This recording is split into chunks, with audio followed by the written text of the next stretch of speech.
Hi. Beginning in this DVD, the first thing we're going to do is cover a couple of pieces of equipment that you're going to be using to maintain the training once your dog goes home. The first piece of equipment that your dog will go home with is a chain training collar. Now, a lot of people have opposition to these collars. They call them choke collars. They call them all kinds of assorted things that are not appropriate. What it's actually called is an unlimited slip chain training collar. That is the technical term. It starts out looking like this. Once you make the loop, with the assumption that the dog is working on the left-hand side, if the dog hits the end of the leash, it releases automatically. If it's on incorrectly, which is how it's got its name choke collar, if the dog hits the end of the leash, it doesn't release at all. So essentially, it's very important that you know how to use this collar correctly. When you're starting out, the collar is going to look like this.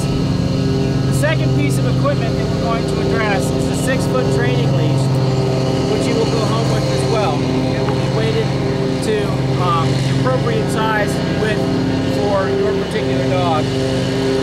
And essentially, we don't want it shorter than 6 feet, and we don't want it longer than 6 feet. When you attach the leash to the collar, the link that the leash is attached to is actually called the live ring.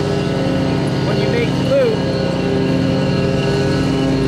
the link that floats on the collar is actually called the running link. So basically, once it's on the dog, it releases automatically. And again, if it's on incorrectly, it doesn't release at all. It's important that this equipment be applied correctly.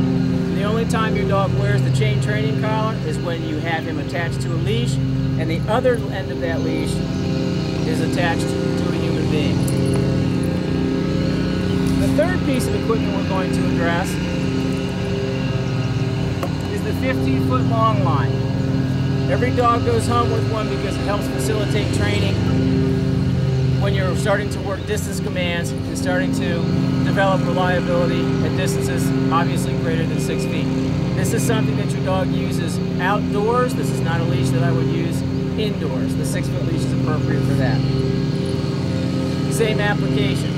We're going to demonstrate to you today how to use both of these leashes and under what circumstances.